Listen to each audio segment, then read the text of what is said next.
I'm Dr. Eric Fishon, and this would be, I think, assignment number 3. Early influences. When I first learned about disability, it was framed pretty much overwhelmingly through a lens of a personal experience and medical deficiency, I would guess. Growing up, disability was often presented as like that bad thing. Resource room, the capital B, the capital T, a personal misfortune, that required, fixing. Someone fixed it, or pity.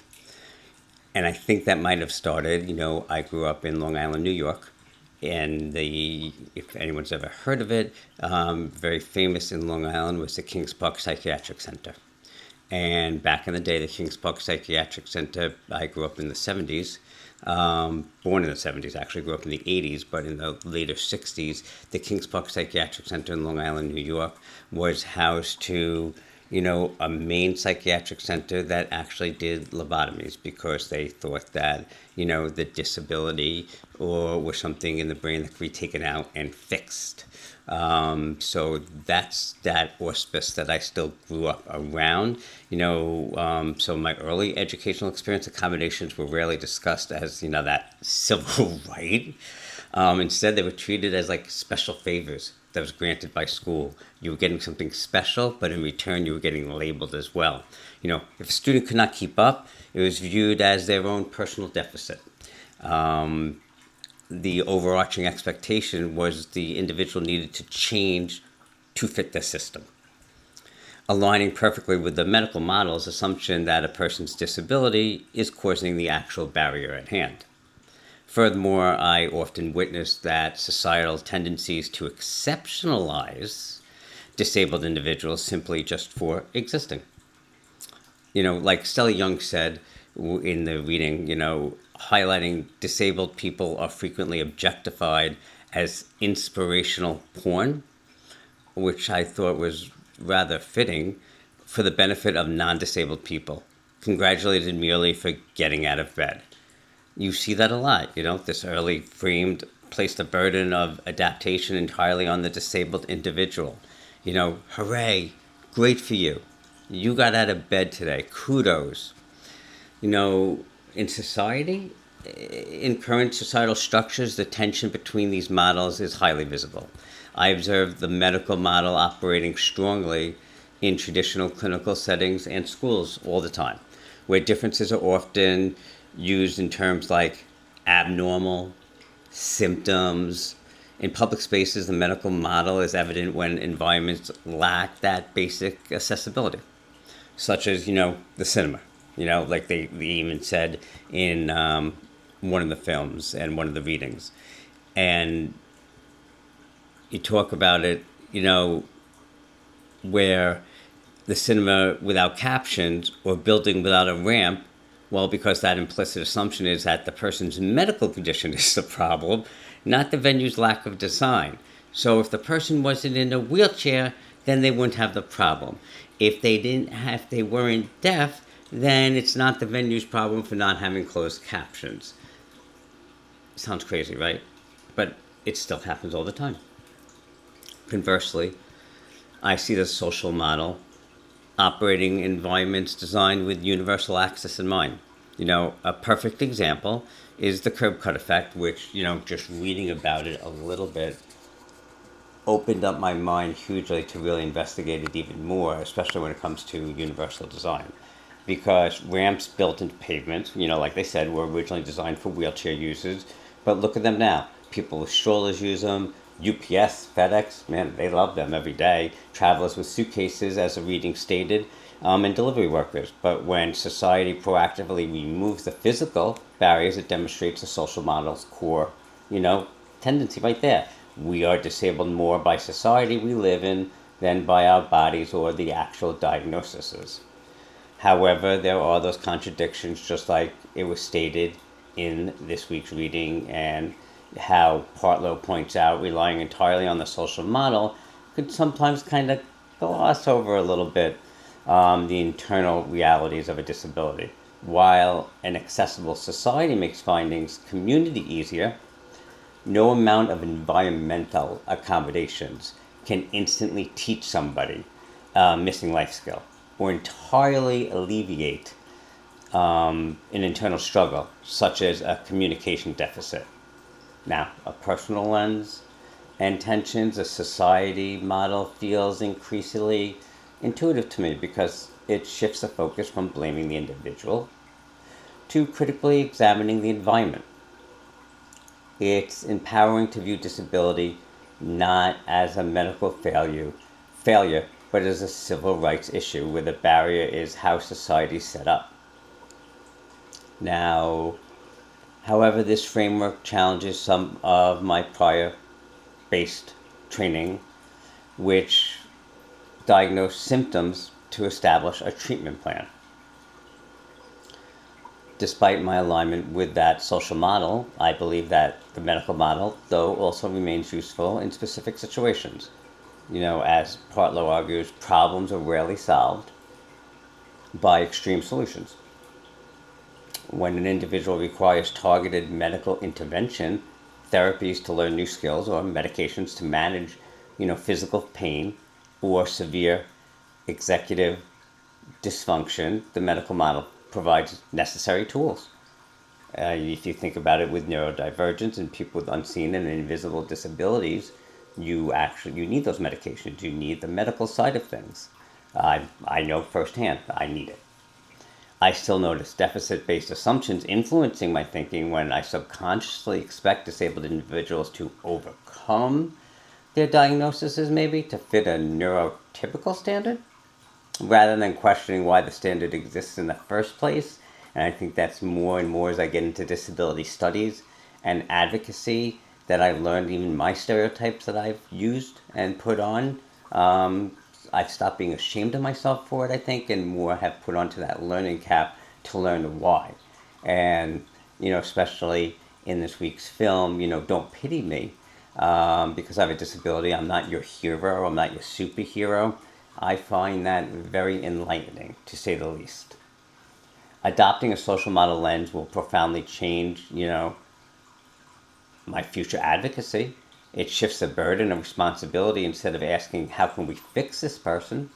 You have to ask, how can we fix the environment that we're in?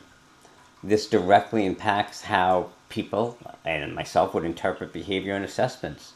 For instance, rather than labeling a student's reaction as, and this happens all the time in teaching and education and in parenting, we label it as a challenging behavior. The social model and neurodiversity affirming frameworks encourage viewing behavior as communication, such as recognizing a meltdown from sensory overload. Now, this centers the person's lived experience rather than their outward disruption.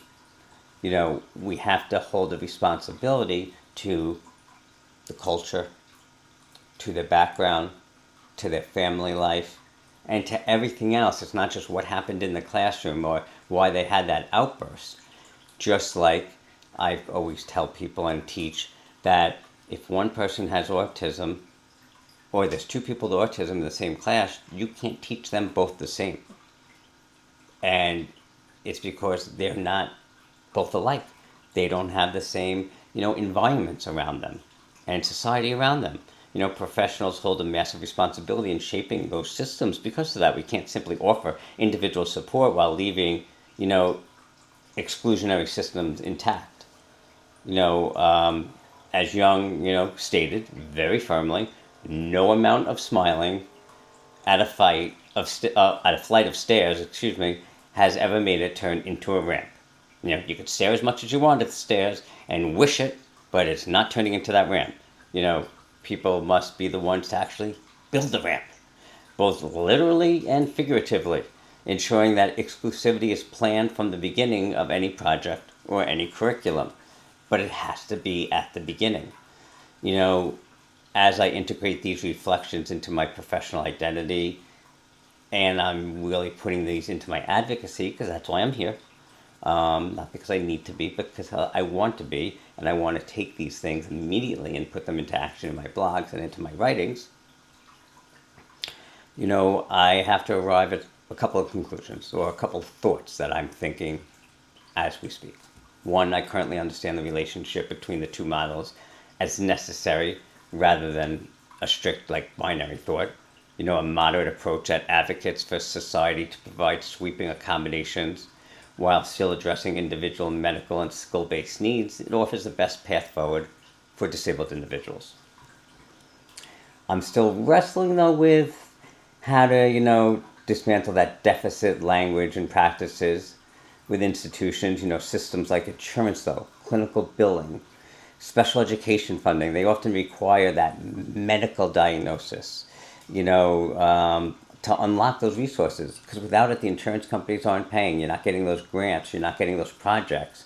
So instead of using those high-low support needs, which honors a person's context and capacity without dismissing their lived reality. But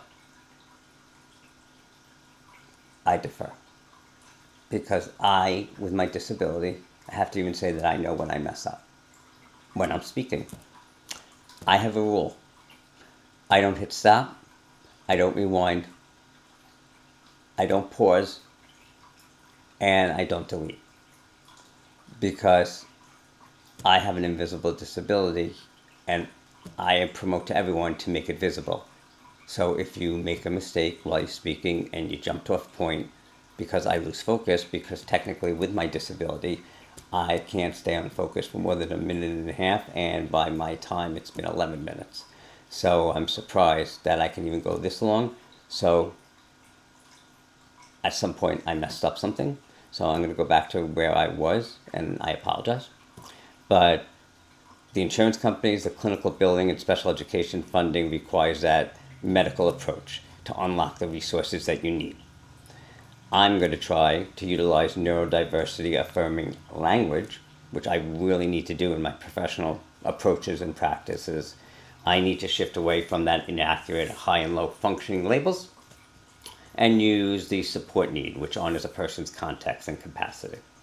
Now, this is something that really interests me, and because of this first course and the readings, I am really going to promote and look into, and that's the curb cut effect. It demonstrates that accessibility features originally created for disabled persons, ultimately benefits society as well. We just talked about that earlier. The concept takes its name from the small ramps or curb cuts built at the edge of the pavements. As we said, that they were initially designed for a wheelchair, and now they're being used for so much more.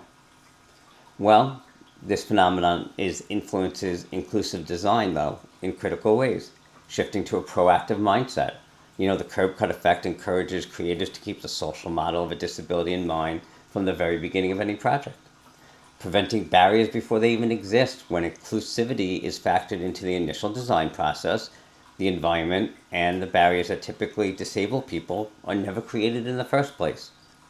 It creates universal benefit by creating that disability features benefit non-disabled people too.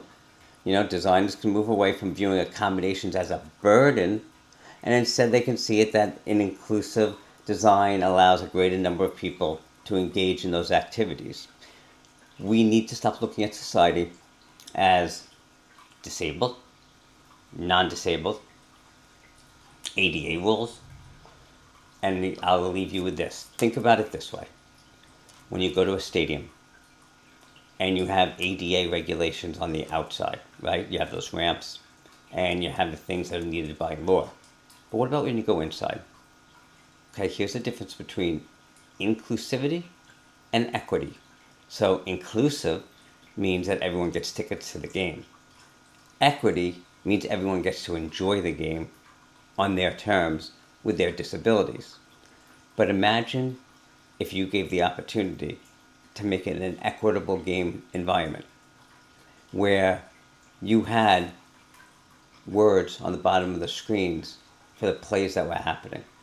If you had a quiet area in the stadiums for people with disabilities, but for invisible disabilities, people with autism, people with auditory, how much you want to bet though that could be used for just about anybody in many different situations.